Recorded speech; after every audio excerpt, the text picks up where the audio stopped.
Jaguar.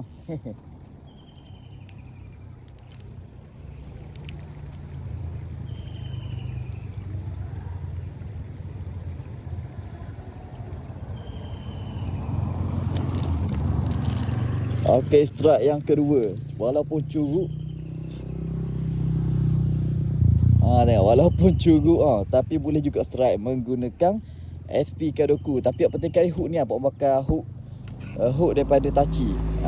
Hook yang abang bakar ni hook Tachi Red Bone. Tengok, senang sangat strike. Yang curug boleh, yang kasar pun boleh.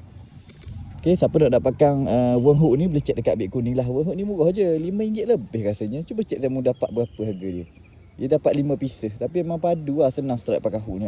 Hook ni hook kosong, dia tak ada jihad. Dia tak ada pemberat. Okey, nampak tu? 2 ekor, 1 ekor, 2 ekor.